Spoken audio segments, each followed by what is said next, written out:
नमस्कार दोस्तों, स्वागत है आपका हमारे चैनल सौम्या भक्ति टॉक्स में।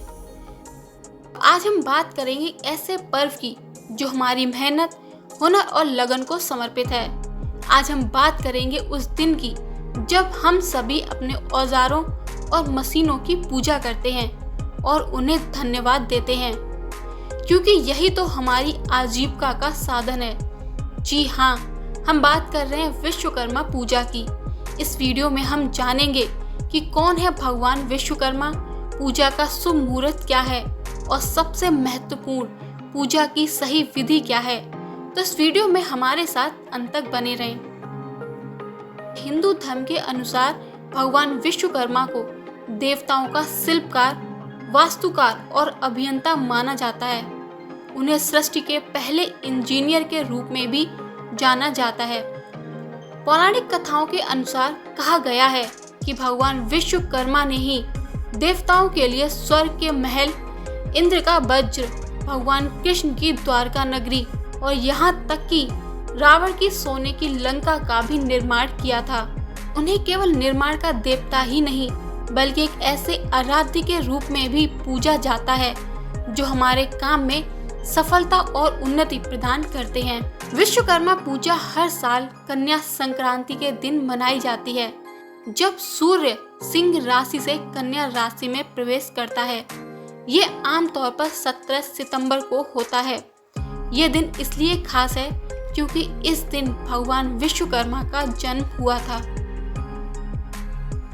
इस दिन सभी मजदूर, कारीगर, इंजीनियर और व्यवसायी अपने अपने कामों से छुट्टी लेते हैं और अपने औजारों, मशीनों और उपकरणों की पूजा करते हैं। इस दिन काम बंद कर देना इसलिए भी जरूरी है जिससे हम अपनी आजीविका के साधनों को धन्यवाद दे सकें और उनसे प्रार्थना कर सकें कि वे हमें और भी सफलता दें। विश्वकर्मा की पूजा के लिए इन विधियों का पालन करें।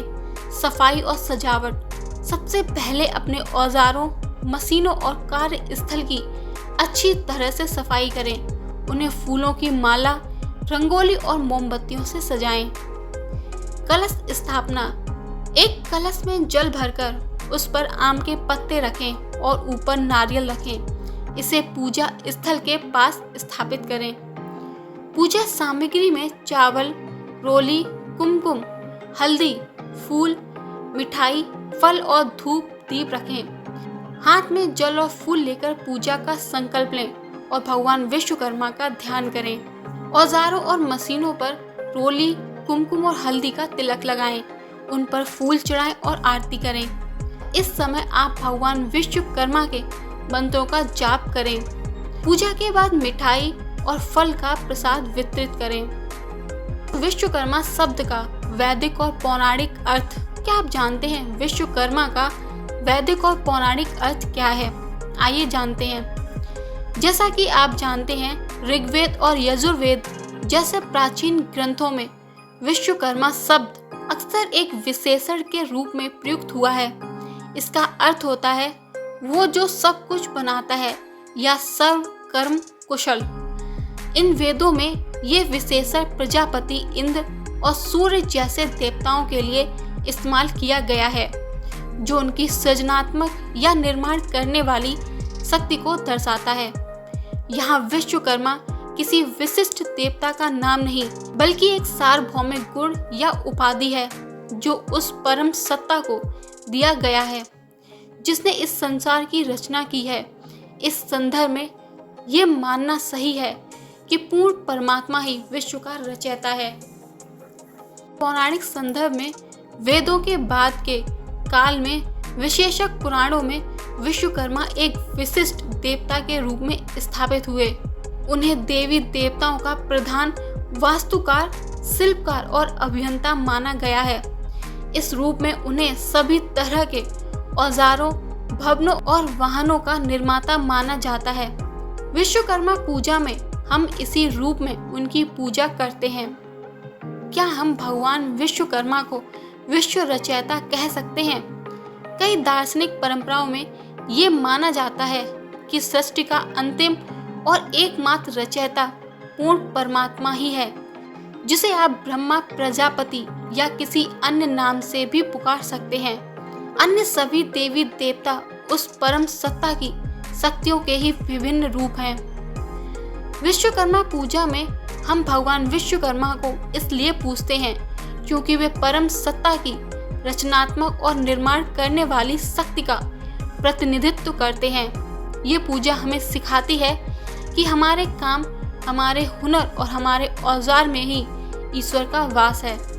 ये हमें अपने काम का सम्मान करने और उसमें पूर्ण समर्पण दिखाने की प्रेरणा देता है। इसलिए हम उन्हें सीधे विश्व रचयिता नहीं मानते, बल्कि उस परम रचयिता की रचनात्मक ऊर्जा के प्रतीक के रूप में पूजते हैं।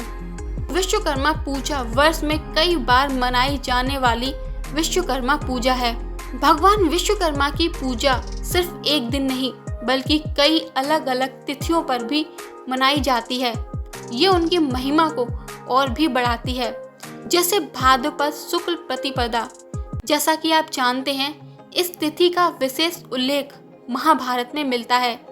ये वो दिन है जब कई स्थानों पर विशेष पूजा और महोत्सव आयोजित किए जाते हैं। ये परंपरा मुख्य रूप से शिलांग और पूर्वी बंगाल में प्रचलित है, जहां कारीगर और शिल्पी बड़े उत्साह के साथ इस दिन को मनाते हैं। अनंतकूट यानी गोवर्धन पूजा दीपावली के ठीक अगले दिन, जिसे अनंतकूट या गोवर्धन पूजा के नाम से जाना जाता है, इस दिन भगवान विश्वकर्मा की पूजा की जाती है। इस दिन विशेष रूप से औद्योगिक क्षेत्रों में औजारों और मशीनों की पूजा अर्चना की जाती है। यह मान्यता है कि दिवाली पर लक्ष्मी पूजा के बाद हम अपनी आजीविका के साधनों की पूजा करते हैं, धन और समृद्धि के लिए आभार प्रकट करते हैं। मई दिवस को भले ही श्रमिक वर्ग की जीत के रूप में मनाया जाता हो, लेकिन भारत में इसका गहरा आध्यात्मिक संबंध भी है। आप जानते हैं, 5 मई को ऋषि अंगिरा जयंती भी होती है और इस दिन कई जगहों पर विश्वकर्मा पूजा महोत्सव मनाया जाता है। ये श्रमिक और सृष्टिकर्ता के बीच के संबंध को और मजबूत करता है। महामास की शुक्ल पक्ष त्रयोदशी को भगवान विश्वकर्मा का साक्षात जन्म हुआ था, जब वे सूर्य की ज्योति के रूप में प्रकट हुए। इसी दिन उन्होंने ब्रह्मांड हेली को दर्शन दिए थे, जैसा कि मध्याह्ने भ्रष्ट वरिष्ठ वशिष्ठ पुराण में वर्णित है। ये तिथि भगवान विश्वकर्मा के जन्म दिवस के रूप में विशेष महत्व रखती है। ये विभिन्न तिथियों पर होने वाली पूजा अर्चना इस बात का प्रमाण है कि भगवान विश्वकर्मा को केवल एक देवता के रूप में नहीं, बल्कि हर कार्य और हर कला में बसने वाली दिव्य ऊर्जा के रूप में देखा जाता है। उनकी पूजा का उद्देश्य सिर्फ उन्हें पूजना नहीं, बल्कि हमारे काम के प्रति सम्मान और समर्पण की भावना को जागृत करना है। क्या आप जानते हैं 4 युगों में विश्वकर्मा का निर्माण कार्य क्या है? 4 युगों में विश्वकर्मा का निर्माण कार्य। पौराणिक कथाओं के अनुसार भगवान विश्वकर्मा ने 4 युगों में महत्वपूर्ण नगरों और संरचनाओं का निर्माण किया है, जैसे सतयुग यानी स्वर्गलोक। इस प्रथम युग में भगवान विश्वकर्मा ने देवताओं के निवास स्थान स्वर्गलोक का निर्माण किया। स्वर्गलोक एक ऐसा स्थान माना जाता है जो दिव्य सुख, सुविधाओं और भव्यता से परिपूर्ण है। इसका निर्माण इस तरह से किया गया था कि यह देवताओं की गरिमा और उनकी शक्ति को दर्शाता है, और यह विश्वकर्मा के वास्तुशिल्प का पहला और सबसे बड़ा उदाहरण माना जाता है। त्रेता युग में उन्होंने सोने की लंका का निर्माण किया। ये नगर इतना भव्य और सुंदर था, इसे देखकर राक्षस रावण ने इसे भगवान कुबेर से छीन लिया था। लंका की विशालता और सुंदरता इसकी दीवारों, भवनों और सड़कों से झलकती थी, जिसे विश्वकर्मा ने अपनी अतुलनीय कला से गढ़ा था। द्वापर युग, द्वारका, हस्तिनापुर और इंद्रप्रस्थ। द्वापर युग में भगवान विश्वकर्मा ने कई महत्वपूर्ण नगरों की रचना की, द्वारका भगवान कृष्ण के लिए उन्होंने समुद्र में द्वारका नगरी का निर्माण किया। ये एक ऐसा चमत्कार था जहां समुद्र के बीच एक विशाल और भव्य नगर का निर्माण हुआ जो सोने और रत्नों से सुसज्जित था। हस्तिनापुर और इंद्रप्रस्थ। महाभारत के समय उन्होंने हस्तिनापुर के विशाल महल का और पांडवों के लिए इंद्रप्रस्थ नामक एक खूबसूरत और मायावी नगर का निर्माण किया था। इंद्रप्रस्थ का मायावी महल इतना अद्भुत था कि दुर्योधन भ्रमित हो गया था, जिसके कारण महाभारत का युद्ध हुआ। ये सभी रचनाएं उनके ज्ञान और दूरदर्शिता को दर्शाती हैं। जगन्नाथपुरी की मूर्तियां। इन युगों के अलावा भगवान विश्वकर्मा की एक और महान कृति ओडिशा के जगन्नाथपुरी में है। उन्होंने यहाँ भगवान जगन्नाथ, बलभद्र और सुभद्रा की पवित्र मूर्तियों का निर्माण किया। इन मूर्तियों को अधूरा माना जाता है क्योंकि एक शर्त के कारण विश्वकर्मा ने निर्माण के बीच में ही छोड़ दिया था। ये कहानी भक्तों की आस्था और दिव्य लीला को दर्शाती है। तो दोस्तों, विश्वकर्मा पूजा सिर्फ एक धार्मिक अनुष्ठान नहीं है, बल्कि ये हमारे काम, हुनर और लगन को दिया गया सम्मान है।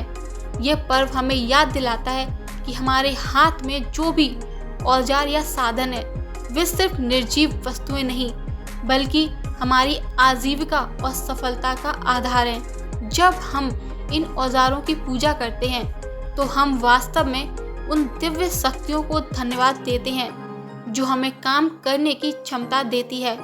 तो इस विश्वकर्मा पूजा पर आइए हम सब मिलकर भगवान विश्वकर्मा का आशीर्वाद लें और अपने काम में और भी अधिक समर्पण और सफलता प्राप्त करें। अगर आपको ये वीडियो पसंद आया हो तो इसे लाइक करें, शेयर करें और हमारे चैनल को सब्सक्राइब करना ना भूलें। मिलते हैं एक और ऐसी ही आध्यात्मिक वीडियो में। तब तक के लिए नमस्कार।